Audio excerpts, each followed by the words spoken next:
Hello, and welcome back to another episode of Critical Reactions with your host, Brian. We're going to do a segment today that I like to call Sounds from My Inbox, as I explore an hour's worth of music from usually smaller bands that have got in contact with me and asked me to check out their work. We're going to kick off today with a band called Our Divide. I didn't get much information from the email, however, I did find that they were a Mexican band and that they just dropped their debut EP earlier this year. So, let's see what they're bringing to the table with the track Indifferent.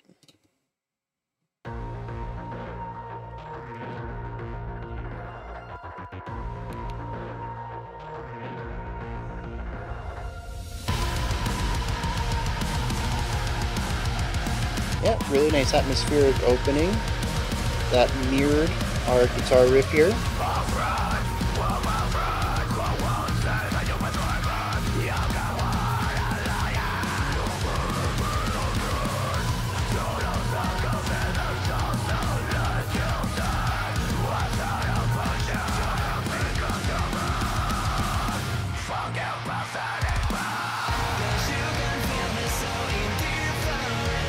Yep. Got the metalcore idea of syncopated texture-based verse and chord-based atmospheric chorus.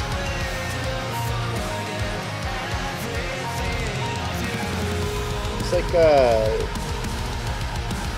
piano in there too.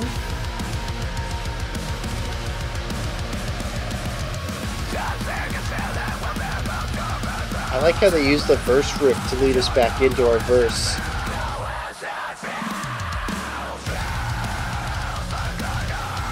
Rhythmic variation here, and a drum variation coming into the second half.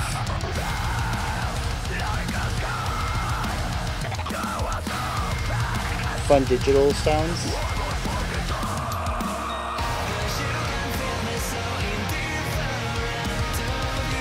Yeah, there are bells here.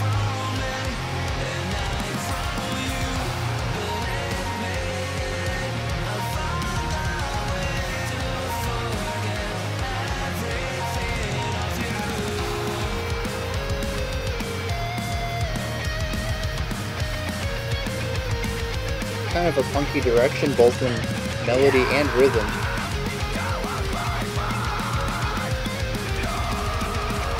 That's a different harsh type too.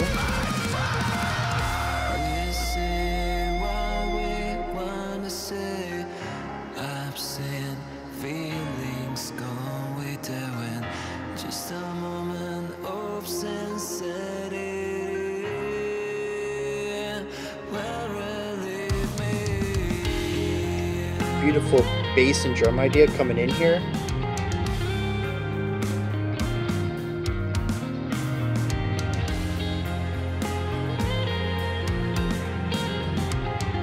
I love this cleaner guitar line.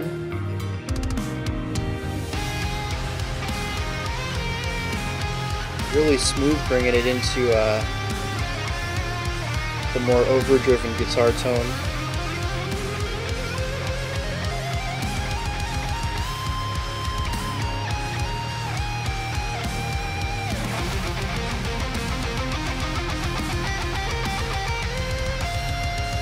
It's interesting how bright the guitar solos have been, juxtaposed with the heaviness and darkness in the rest of the song.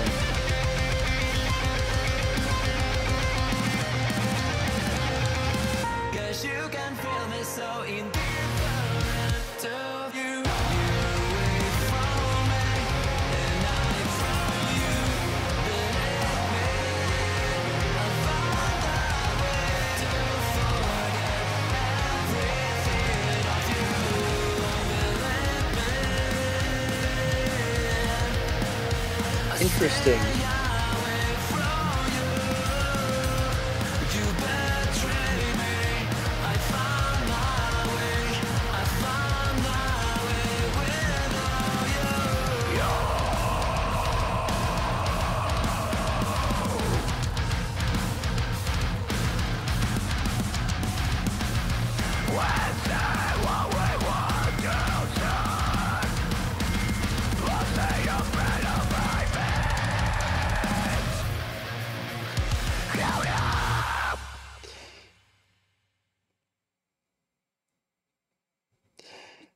enjoyed that because it felt like there were three endings or three possible endings there at the end.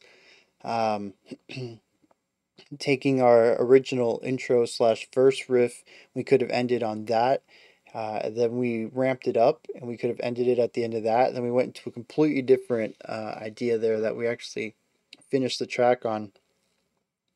Um, I love songs that do that. They kind of keep you on your toes. When are we going to finish this? How many more ideas are we got in the tank, you know? Um, but yeah, aside from that, I think this is a fairly solid metalcore track, and I enjoy a lot of the variety in it. We had the core harsh vocal that we heard in both of the verses, but we kind of shifted it for more of a post-hardcore rather than metalcore style of harsh in our bridge.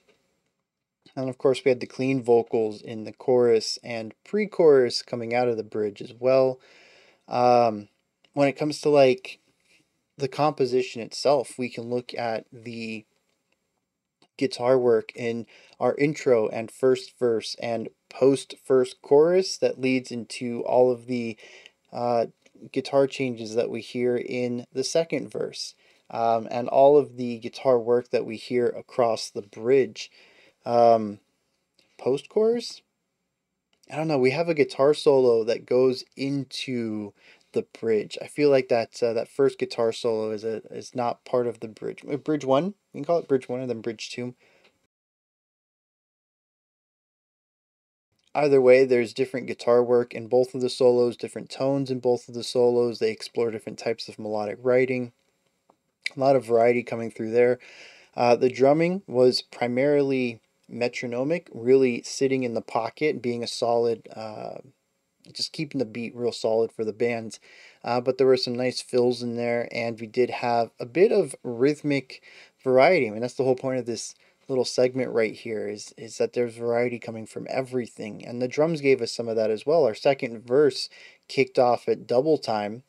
The first half of the verse was in double time on the drums, but it was the same riff from our first verse as far as the guitar work goes. And then the second half of the second verse was just a completely new idea rhythmically and, on the riff, which we already talked about. The bass actually had some really nice runs alongside the guitar in our second bridge? Yeah, second bridge when we brought the volume down. And I think they were just playing with the guitars we're playing in our verse and doing pedal tones in the chorus, so they were kind of tucked away in the mix a little bit. But when the sound came down and we went towards that clean, quieter guitar sound, the bass really shone, and we got to hear some of what they can do when they're not just doing the repetitive stuff that we hear in the verse and chorus, which I love. Not only do we get to hear the guitar in a more melodic phrase, but we also got to hear the bass as well. So variety is something that this band does exceptionally well, as far as retaining that metalcore idea. The heavy syncopated concepts of the verse versus the atmospheric chordal stuff in the chorus, bouncing back and forth between those. The ABABCB pattern that we hear here, it's definitely iterative metalcore at its heart, but I think they do enough to keep things evolving and kind of keep me on my toes and keep the song from growing stagnant, which I think is one of my biggest complaints about the modern metalcore formula, is that it's a lot of repetition. And these guys say, well, let's not do that then. If we're going to repeat something, we're going to change it. Even something as simple as bringing bells in. I don't remember how prominently they were in the first chorus. They were very prominent in the second, and they weren't present at all in the third. And then, of course, the multiple fake out endings at the end. This is a song that says, yeah, we're working within, an iterative idea. We definitely want to sound like metalcore. It has a big audience. We like playing it, but we don't want to just be another metalcore band. We want to be something different, something more. And I think that they are doing a fantastic job of doing that. The production here is solid. The composition's solid. I really don't have anything negative to say about this track. within the framework of metalcore. So let's move on. The next band that we have coming up is called Capermote or Capermote. I'm not 100% sure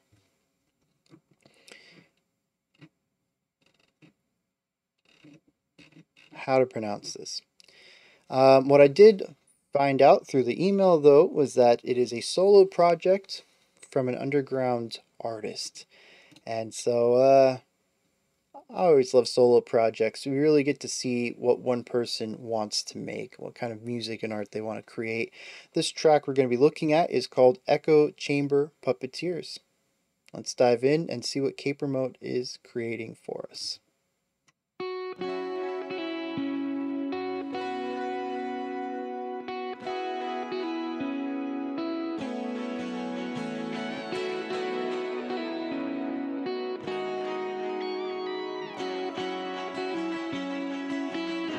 This can go in so many directions.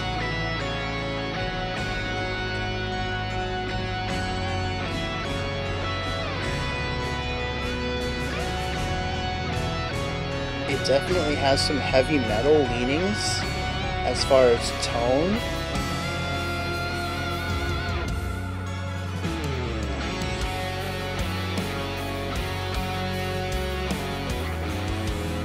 Yeah, but see, here's the bluesiness coming in. Some of the intro lines were kind of country, and I love this blend.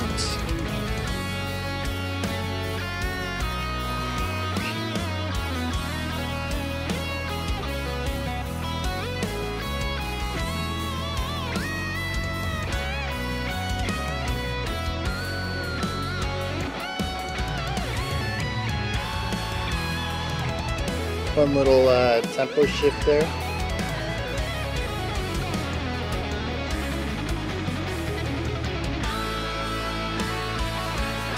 I love how the 16th note movement got shifted to a background instrument. I didn't hear who that was, but it was a really nice transition of ideas.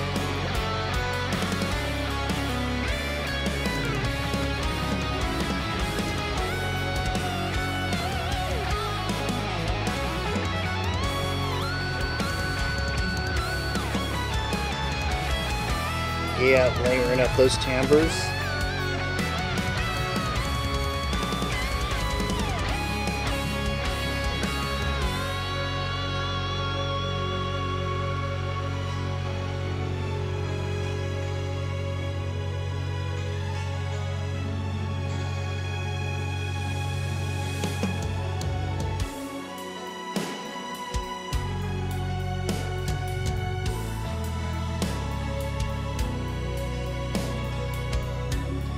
Really interesting layered tuplets idea going on here.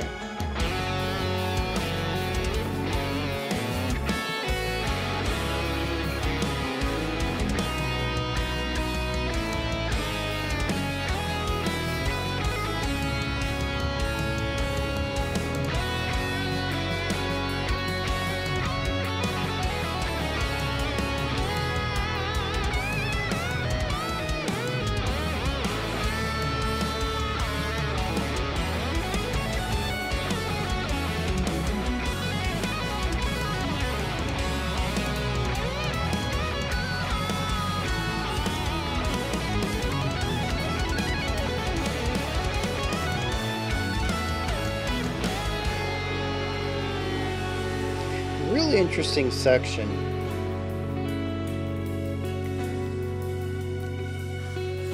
Rhythmically, it was different. Harmonically, it was really spicy compared to what came before and where it sounds like we're going here.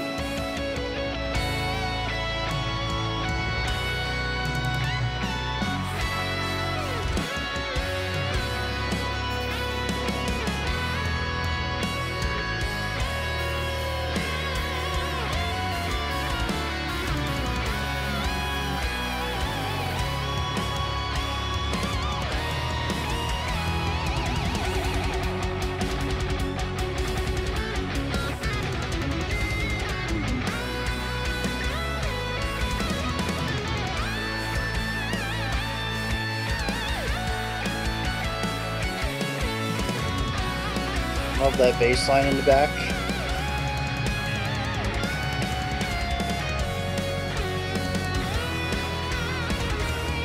Yeah, nice little key change here, brighten it up a bit.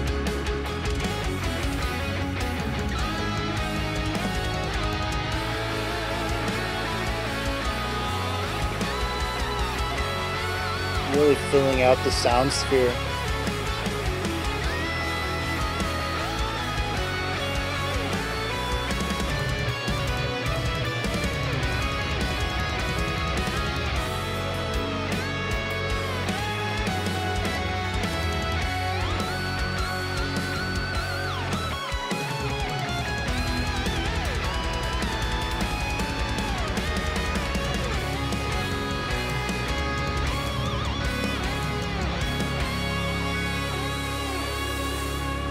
Yeah.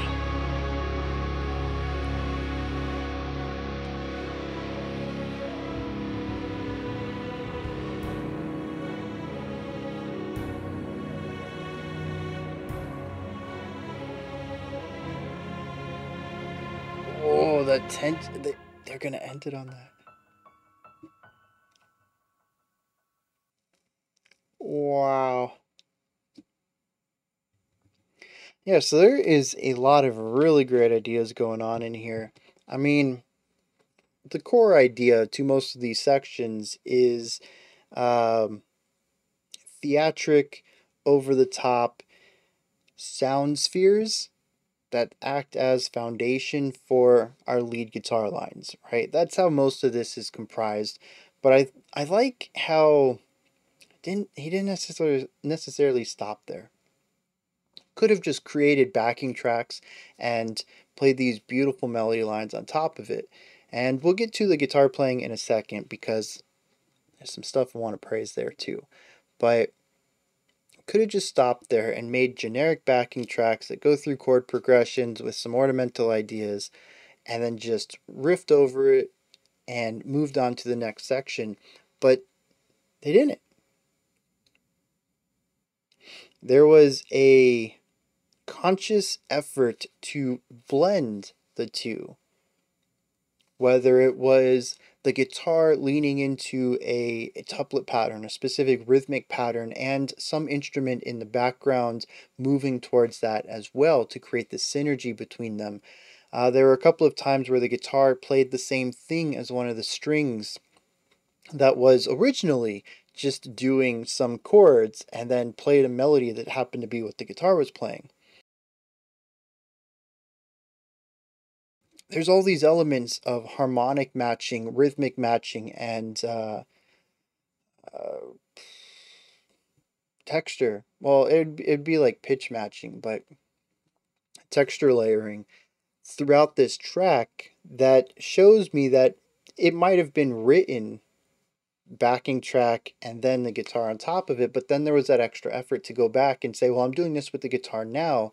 Is there some way I can mold this foundation to support what I'm doing on the guitar better? And the end result is a track that doesn't feel like a guitar solo over music. It feels like an entire production where everything is working in tandem. And I'm not saying that that's necessarily how he went about creating it, was backing track and then guitar and then tweaks. It could have all been one idea moving forward. He's always seen it as a whole. I don't know how he went about making it. Um, but I like that idea because I think a lesser artist would have just stopped at the backing track and the guitar, and honestly, it wouldn't have been bad that way either. But it's the little things that take it up from great to excellent. And I really appreciate that attention to detail on everything that happens around the guitar. Speaking of the guitar work, just gorgeous. I mean, we can start with basics like chord progressions, melodies, intervals, general feelings. The song moves through these emotional atmospheres. There's more uplifting ones, there's heavier, more aggressive ones. There's tension, there's release, there's some really spicy chords there in our second section that play around with some really cool, complex emotions. It's at least shows me that there's a strong understanding of chord theory in whoever. Let me check this real quick, see if there's something.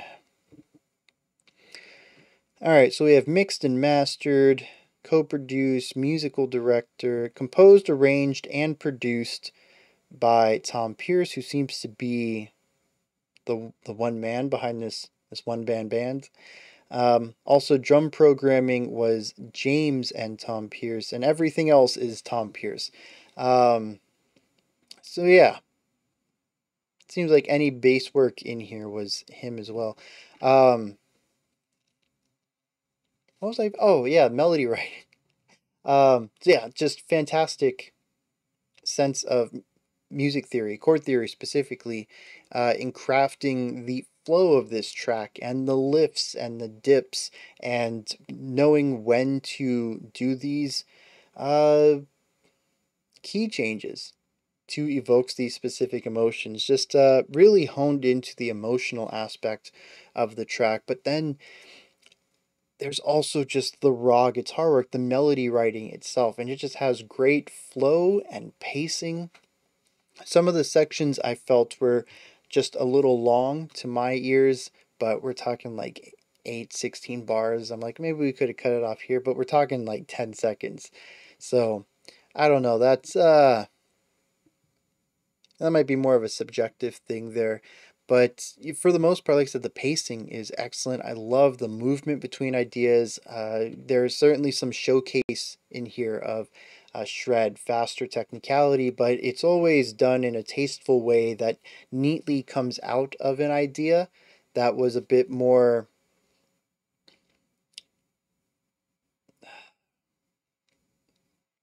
I don't know the right word for it. Just slower, more in,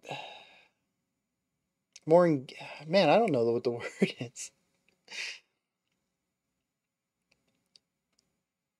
The faster, more technical playing, though, exists alongside more emotive, slower based playing. And that's what creates the really great pacing. Is that we'll have this nice, smooth idea, really allow it to cook for a little bit, allow the listener to explore it. There's nice pauses and rests in some of these places where the guitarist just stops playing, which is something that I always want more guitarists to do. I understand that you don't have to take a breath like an aerophone player would. You can consistently play forever. But the idea, to me, in music is the combinations of sound and silence, and not a lot of music has silence and incorporates it in ways that I think they really should explore more of. And I love how there are moments where the guitar just stops playing, and we allow a little bit of silence from the lead instrument here. And then we'll move from those, and we'll gradually move into these faster ideas, and then we'll back down from them and find these moments to dwell within again. And it's just really greatly paced melody writing all throughout this track. Beautiful stuff. And like I said, the atmospheres that are crafted here do a great job of moving through a bunch of different feelings and sounds as well. There's great chord work going on that allows the song to feel like it's constantly moving forward in a journey-like manner rather than cycling the same 4 chord progressions over and over in different patterns. This one's a little happier, this one's a little sadder kind of idea that makes it feel more stagnant and less epic. And I think epic is a really good word for this. Um, and I'm just a big fan of the timbre usage overall. We got strings, we got the bass, we got guitars, we got drums. I think there's some piano work in here or bells or something. Just a nice wide range of voices coming out of this track. Very well done. All right, next up we got an interesting one. The band artist is called Muta.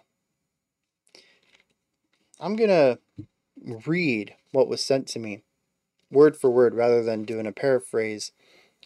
Hey, Critical Reactions, we have something new coming out in July from Muta. I thought you might like called Aostra, which is the name of the protagonist in a sci-fi future of his in which climate change has wreaked havoc on the planet, and now the artificial intelligence rebuilding society has sent humans out in these biosurvival suits to go explore. Sounds wild. If I enjoy this track, I'm definitely gonna have to look at the whole concept album. But even cooler was that they told me that they're doing a VR chat show for the release, which is like, it's like a social room, but in VR. You put the thing on and you can walk around and there's microphones, you can talk to people. There's no game, it's just social. And I don't know what particularly they're doing with this VR chat show thing, but the idea that they're using VR to help promote their release just sounds really cool. It's a very modern thing to do. So let's dive into this. We're looking at the track We Move at Night from Muta.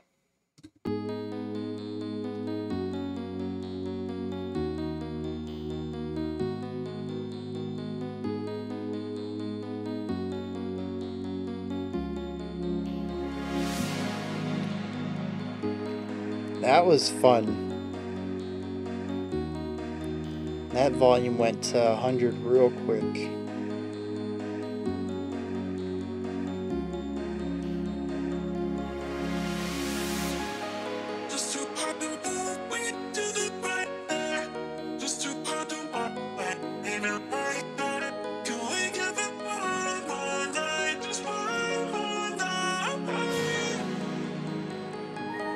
Really interesting phrasing.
Taking this build up.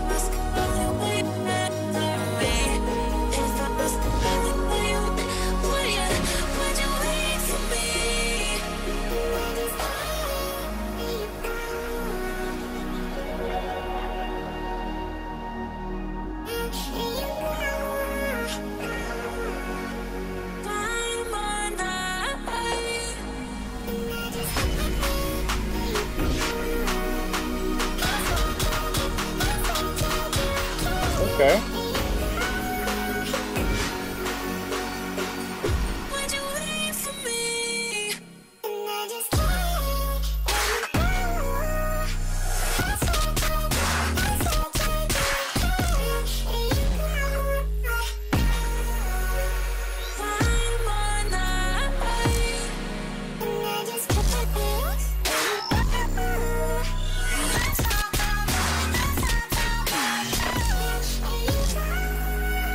It's like someone turned off the gravity.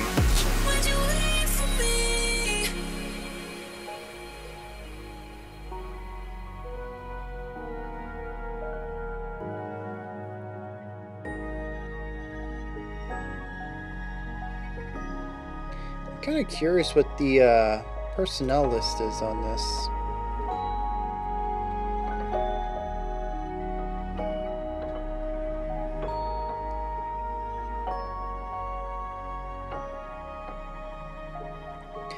I kind of like the bells here.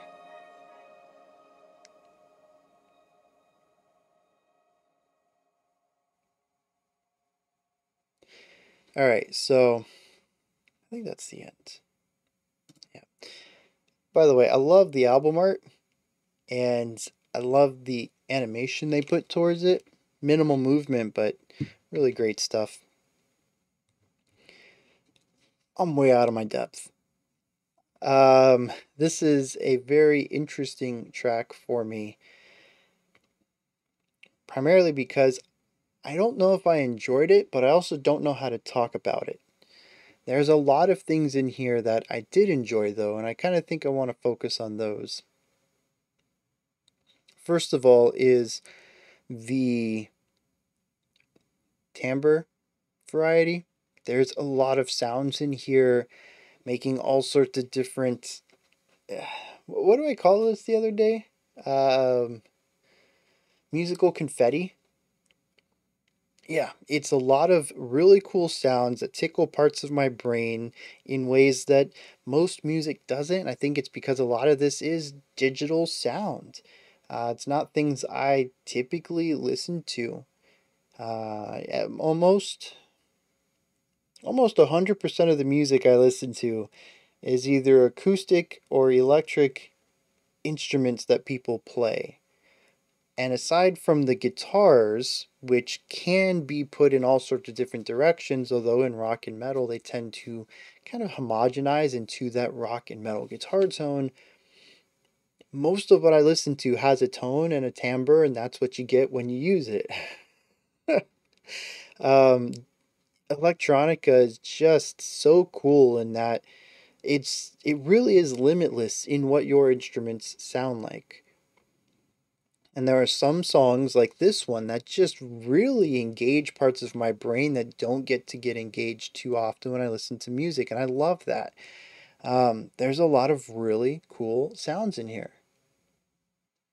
And they're used in interesting ways too, the way that they play off of each other, that they are placed in the sound sphere, that they bounce around the sounds.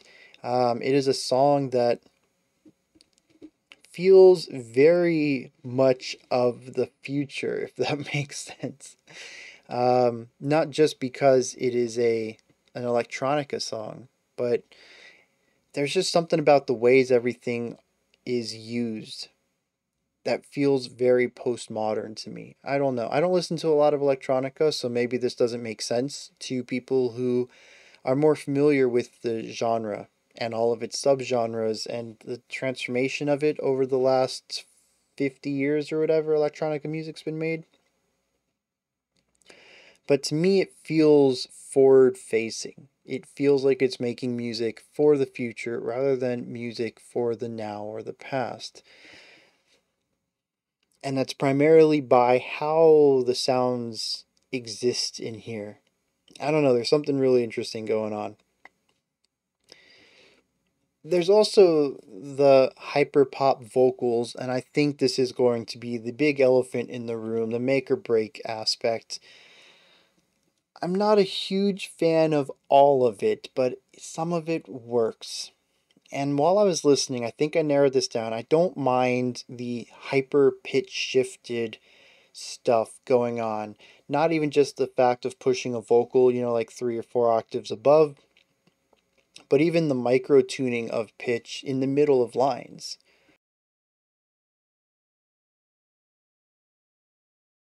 It's not my favorite kind of vocal delivery, but I don't think it grates on me either. It's something that just is, I'm neutral towards. But one thing that I consistently found rubbed me the wrong way is the abrupt cutoff of consonant sounds and vocal release. There is always a little tail at the end of pretty much anything you sing or say, and that tail gets cut off, leaving it feeling hyper unnatural, which is probably intended. We are talking about a post-apocalyptic future and AI, and it's quite possible that the AI is the voice, the character that we're listening to at the moment, in which case any artificiality put onto the sung vocals would fit very well thematically, but I still found that I just had such a visceral reaction to hearing so many of the vocal lines get cut off half a second too early. Um, Again, it's fine in context, probably, and it's a subjective thing. I'm not saying go back and redo all the vocal work. It's fine how it is. Just, it really grated on me personally. And I am interested in the album, but that's certainly going to be the biggest hurdle for me if it is a consistent choice throughout the album. There were some really nice points in here, though. To me, electronica music is really about sound and texture. How does this feel to listen to? And that's one of the ways that it's difficult for me to approach electronica music, is because it comes from a very different perspective on even the bass creation angle.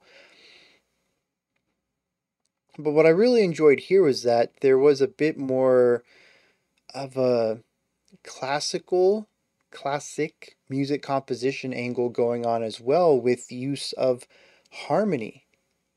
Uh, Utilizing, I'd even say, chord progressions, which is not something super common in all electronica music.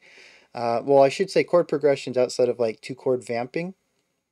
We actually have chordal movement throughout here that it connected to me in a way that non-electronica music typically does.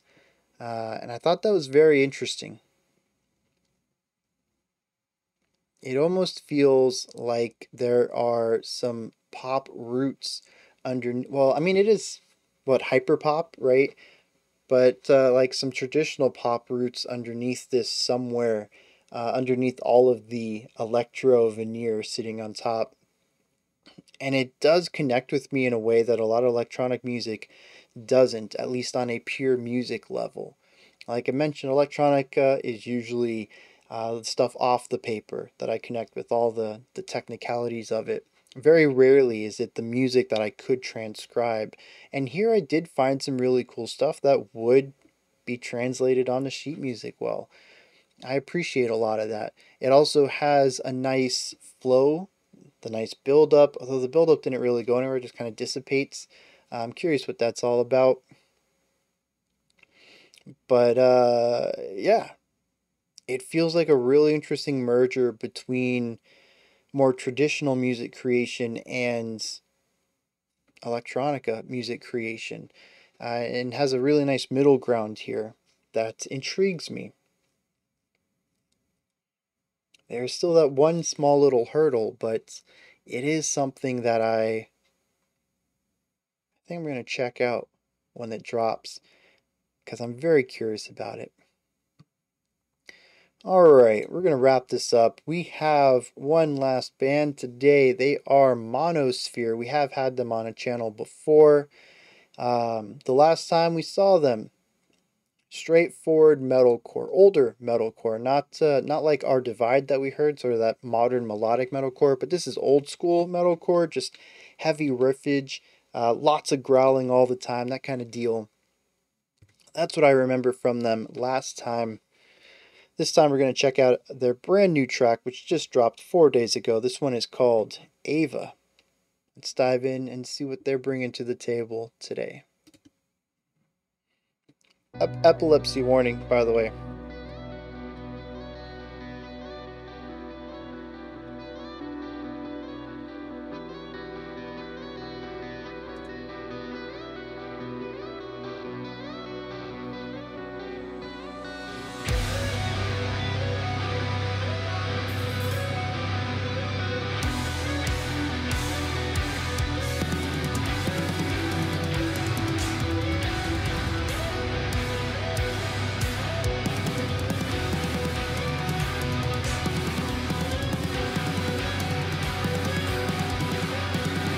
that 11/8?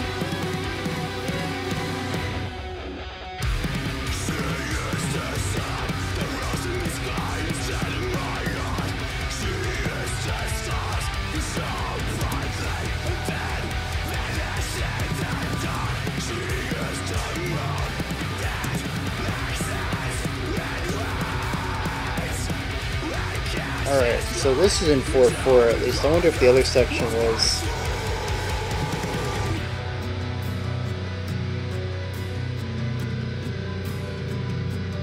Just absolutely brutal beginning to this track though. They come in and they're taking names already.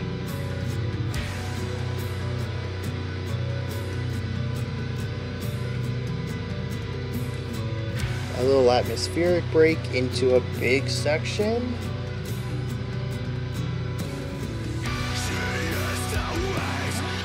Wow, that's big. And bells. Bells are really popular today.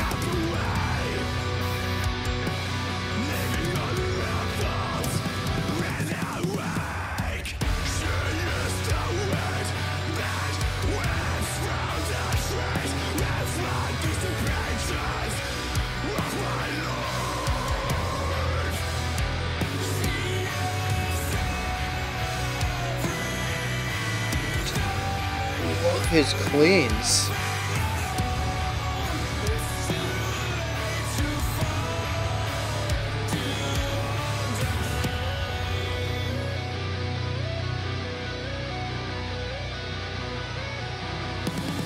Okay, so that is in 4.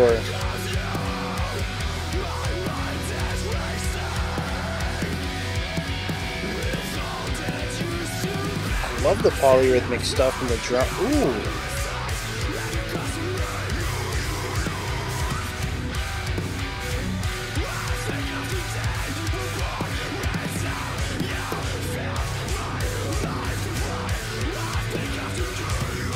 Really nice production with this cymbal over here.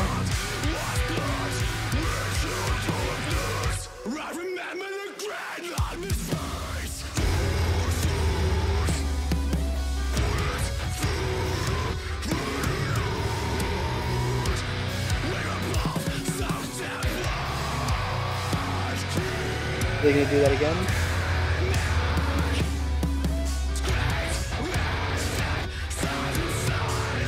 Maybe not.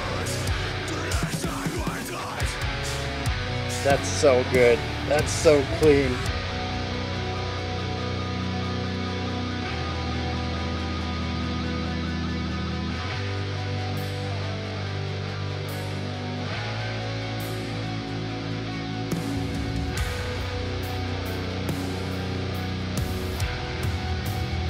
Nice bass presence too, right here.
I don't remember many clean vocals last time I checked them out, but I am loving all of this.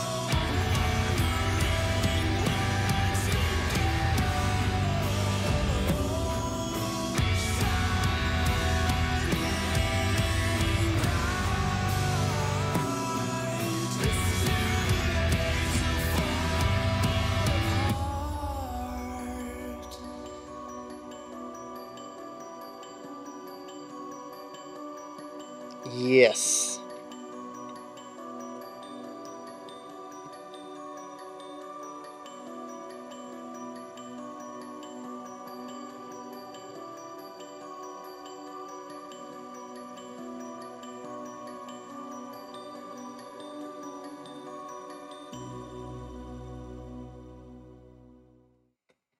Yeah.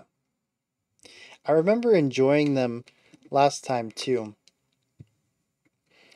but I think this is where I'm really like, yeah, I need more of this.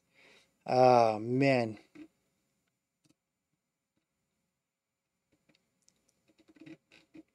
Nothing about pre-order sentience.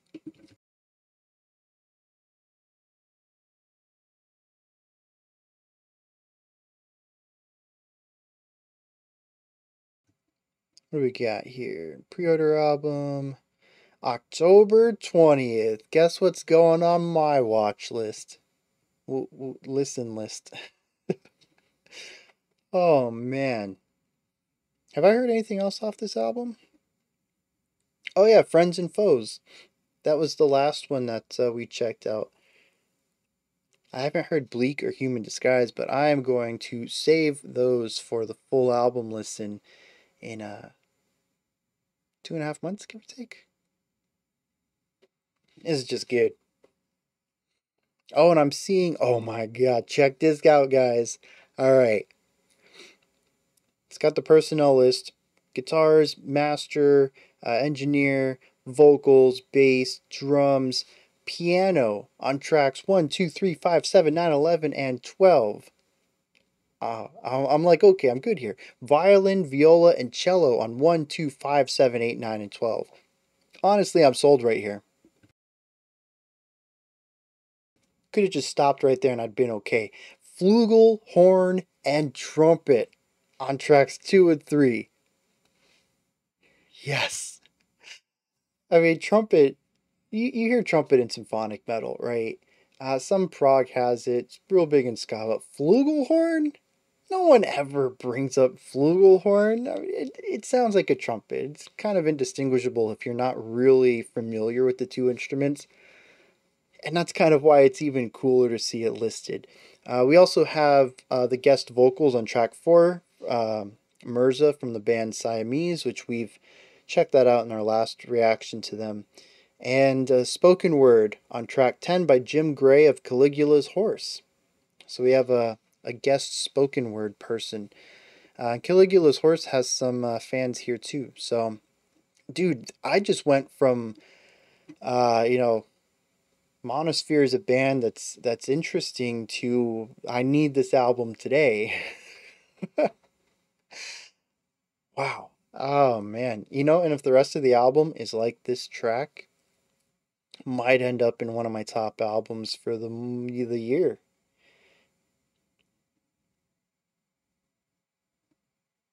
Anyways, I gotta stop gushing about this and like dive into it. Everyone comes here for some analysis, right? We gotta get a bit critical. Um, I don't know that I have much of that though. I just loved every minute of this. Um, the first breakdown, I was like, okay, it's metalcore. They like to get heavy. The second breakdown really worked for me though. I love the spaciousness of it, but also the fact that we pair a little bit of the weight with that atmosphere, which is kind of something that is present throughout this whole track. In almost all the sections, there is a guitar riff or an electronic synthy sound or bells or something sitting around and enveloping the entire band in this atmosphere, regardless of how metally they get. And I really like that levity to the weight. I think it works really well, especially in the way that it's produced in this track specifically.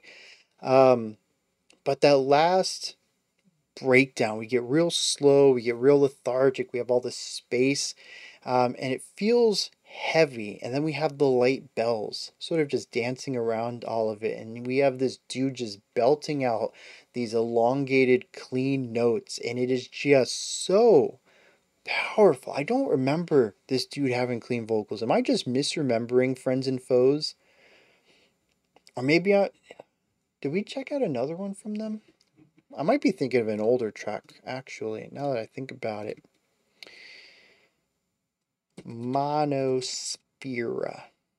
No, wait. I am. We checked them out March of last year with the track I Am in Control.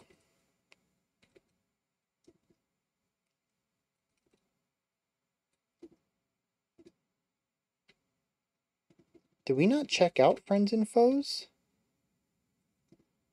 According to this, we didn't. Did I listen to that on my own then? Might have.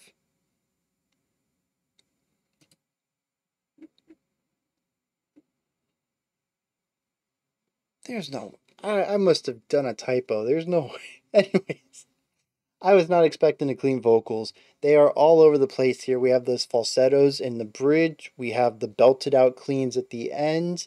Um, is just, I love the flavor that it brings to the music, especially when so much of it is heavy and the growls fit that so naturally, bringing in this nice warm uh, tone to do the melody on top of the guitar work and the bass work and the drum work. It just sounds so good. The flow of this track is really done well. Is done well. Is done really well as well. Weird sentence. It starts out feeling like it wants to go into more of that traditional ABAB pattern, but we quickly move away from that and start exploring variations on ideas we've already heard before moving into brand new ideas entirely. The entire back end of this track feels more like a rhapsody than anything else, and I really love the evolution that this track takes. I think it's a disservice to call this metalcore. At its best, it might be progressive metalcore, which is very cool because it's not a genre I hear too much of to begin with, and I kind of wish we heard more of it. I'm a huge fan, not a huge fan. I'm a fan of metalcore. Progressive, specifically the more I can't even speak. This song is so good. Specifically, the more progressive side of metalcore. Um, and it just seems like a genre that is not as explored as progressive types of other subgenres. And so I don't know, I'm here for this. All of it. The riffage is strong. The drum work is crazy in so many places. Um, Strong atmospheres, great melody. It's just good. It's good. Okay. I think that's going to wrap that one up. I have no criticism for this track. I really don't. The production's solid, the composition's solid. I enjoyed my time with it. Subjectively, I enjoyed it. And like I said, this album goes on my watch list. I will eagerly October 20th is going to be big. I think there's some other big stuff that comes out on the 20th too. It's just going to be a good day for releases. Okay, that wraps it up. Those are my thoughts on Monosphere's uh, Ava, as well as my thoughts on Muta's We Move at Night, Capermote's Echo Chamber Puppeteers. I think I've said that name different every time I've brought it up. I apologize if I am not getting your artist name correct. And Our Divide's Indifferent. Really interesting series of tracks today that all have me intrigued for various reasons. They're all doing what they do very well. And very cool. They're all doing different things, which I always enjoy getting a variety of music at my fingertips to listen to. It's one of the coolest things about this job, about being a critic. You guys toss me a lot of cool things, and a bunch of bands that do cool things approach me as well. Anyways, those are my thoughts on all that. Let me know your thoughts. As I said earlier, if any of that interested you, none of my links are in the description. It is just them. Whatever you want to, however you want to engage with those bands, you'll probably find it in the description. Above the description box, if you could, like, subscribe, ring the bell, head on over to any of those, like, subscribe, ring their bells, thumbs up, whatever. If you head over their social medias, show them some love from this channel. Until next time, remember to be critical, not cynical, of the music you listen to, and have a fantastic morning, afternoon, or evening.